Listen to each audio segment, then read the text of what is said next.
It says I'm live, so I will assume we are live. Good morning, good morning, good morning. I was just thinking Robin Williams in Good Morning Vietnam. Good morning, Vietnam. Yeah, that was a great movie. It's a fun movie. It's Tim Patterson. Welcome to another Trade Show Guy Monday Morning Coffee for April 17th, 2017.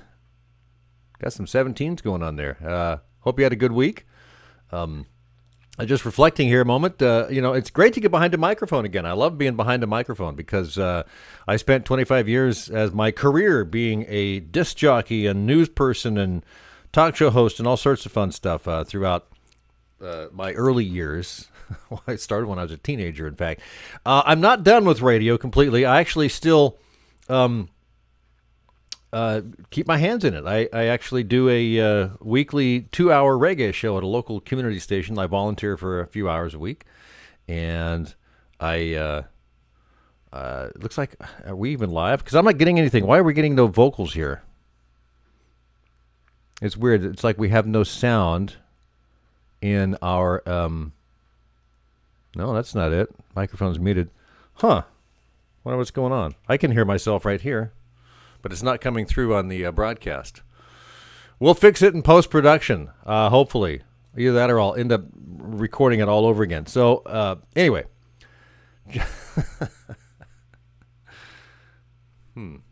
This is weird. This is odd. They're not... are you hearing me? Let me write a message here. Let me write a message. Hang on. Because we're live. We can do whatever we want. Let me just see what we're doing here in the chat. Doesn't look like it. Oh, well.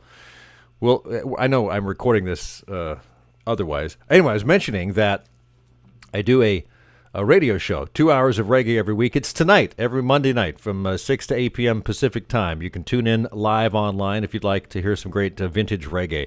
KMUZ.org. Wanted to give them a plug. So anyway, thanks for joining me, whether you're live or listening to the rebroadcast.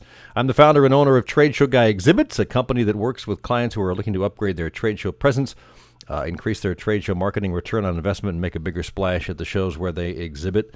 Also want to give a shout out to Mickey Dolenz of the Monkees. I got to see Mickey the other night, Saturday night, just a few miles that away over at Monmouth at the Rice Auditorium at Western Oregon University with the American Metropole Orchestra. Mickey Dolenz, this has been on schedule for about a year. My wife plays cello, and she was in about the 30-piece band that backed him up, and he loved it. Mickey did. Very, very down-to-earth guy. He's still got the vocal chops. He was the lead singer on all those great Monkees hits. Last Train to Clarksville, Daydream Believer, I'm a Believer, whole bunch of stuff. And he went through a lot of those, so that was really fun. Today, I'm going to discuss some fun stuff, tools and apps. Tools and apps that I use for work and in some cases for fun. Let's start with the cloud. The cloud. There's so much going on with the cloud today. So many of our apps that we use are connected to the cloud, and it's important. And we really don't know about it or don't think about it because it's so seamless. I mean, that's really the way it works. You take a picture, you record something, it goes up in the cloud, and you can fetch it on another device anytime you want. I use Dropbox, for instance, for a number of reasons. I've used it. I've had a professional account for probably 3-4 years now. I use it for both business and personal. If I want to share a file with a client, we've got graphics that need to be passed back and forth to me. That's a real easy way to do it. If they don't have an account, I can set up a folder that they can link to and have access to and upload their stuff to, which I can grab very easily. So that's a great way to do it. We can also share folders. For backup, I use Carbonite as an app, and I know there's others out there. I've seen a couple others, but I've used Carbonite for 3 or 4 or 5 years, and believe me, it's saved my ass a few times. Like I'm on the trade show floor, I know this has happened at least a few times, where someone needs a file, I need to access something to be able to get a hold of somebody or whatever the case may be. I just pull up Carbonite, and I can pull up the backup, kind of the mirror of my laptop hard drive, wherever I am. It doesn't matter. As long as I am online somehow, somewhere, whether it's 4G or Wi-Fi or whatever, I can reach it. So backup with Carbonite has always been very good. For note taking, I've begun using Microsoft's OneNote lately. I don't really think too much about it. It came as part of the MS package, Office for Mac package. Actually, I say I didn't think too much about it, but then I started hearing people talk about this. I've got the yearly subscription to the Office suite for Mac, and I like that pretty well because I've got whatever it is, the upgraded version that has 5 different devices you can stick this on. So, someone pointed out to me that with OneNote, you can take a picture of somebody's whiteboard at like a class or a meeting or something, and it'll convert that to text. And I got to thinking, really? It'll do that? And I tried it, and it works great. And it also, not only that, you can take photos with it. You can take handwritten notes using a stylus or your own fingers and much more. I was a little surprised to see that it's bound. I did some research on it as I was writing this up last week. It's been around over a dozen years, since like 2003 or 4, something like that, and it's been upgraded over the years. I've got it on several devices, my phone, my laptop, my iPad, and so I'm able to access it pretty much anywhere. It's great. It all just syncs to the cloud, so that's great. Microsoft has really kind of surprised me over the past few years. I mean, they were kind of like the old stodgy company that didn't really move there for a long time when they were being outpaced by everybody else. But now, they've come along with great software. It's really been upgraded. Not only that, they've got like the Microsoft Surface, the Pad. I know people that use that rave about it, and the specs say it's in many cases better than a MacBook Pro, which is surprising because MacBooks are pretty good. So, also I use for note-taking Evernote, but in a little different way. Frankly, I've never really gotten the hang of it, although I have a couple of friends that swear by it, think it's the best thing ever. I don't use it much except for clipping online articles, but it's a great way to save something that you want to save as well. So what about creating PDFs? There's apps for that. There's a bunch of them out there. I use a couple of them. Scanner Pro and OneDrive, which comes with the Microsoft Office for Mac, which is like a terabyte of cloud storage. You can, and when you bring up the app, it'll show you what things you can do. You can start a new presentation. You can start a new file. You can start a new Excel spreadsheet. One of the things you can do is scan a document, and it just scans it automatically, loads it up to the cloud. You can access it anywhere you want. Rename it if you'd like. Scanner Pro is kind of the same way. It's dedicated just to PDFs of documents, scanning documents. I use them actually about equally. I don't know why I go to one and then I go to the other and then I go back. It just works out that way.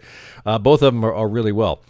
Okay, so talk about traveling. I don't travel a lot in my job, but I certainly do on occasion. And so there's some things I use.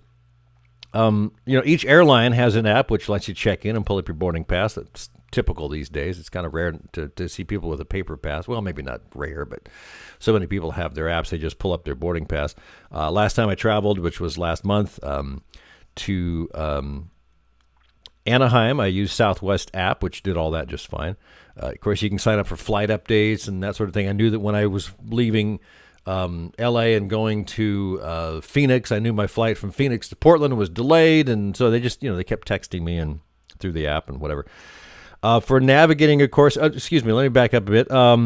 With a rental car or traveling out of my local area, there's an app that I use called Gas Buddy. Now, I don't use it a lot, but when I do, it's really handy to get local gas stations and their pricing. So you can sort, it'll look up all the gas stations nearby. It'll give you the price of gas, and these are pretty accurate because this is crowdsourced, and people like to keep that stuff up to date. But Gas Buddy works really well because it'll tell you where the gas is.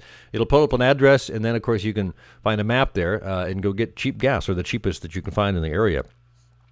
For navigating, even though the iPhone Map app is good, as is the Google Map app, I tend to use Waze.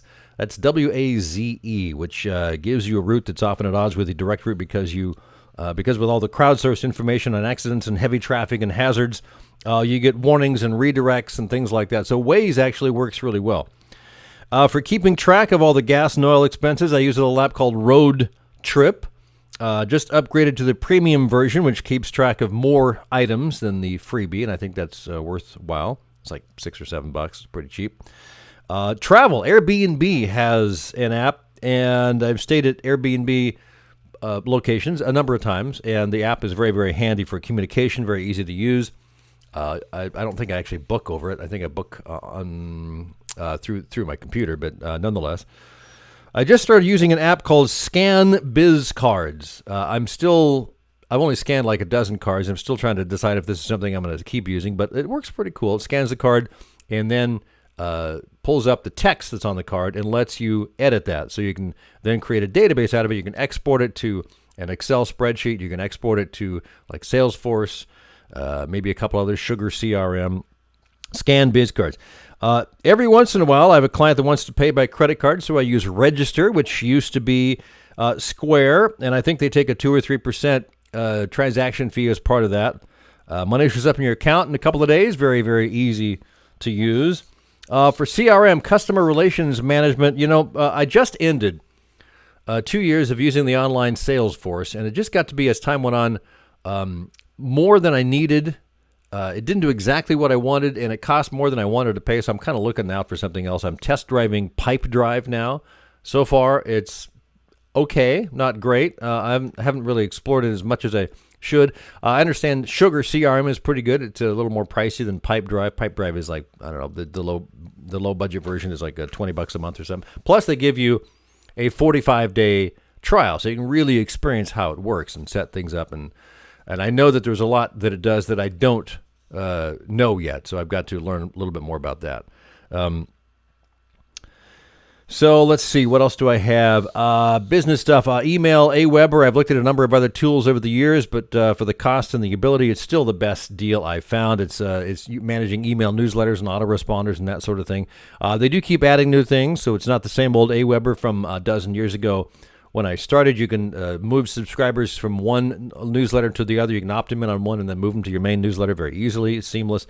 A lot of great subscriber data, such as how often an email newsletter is opened, how much more, what the open percentage of opens are, and the whole thing.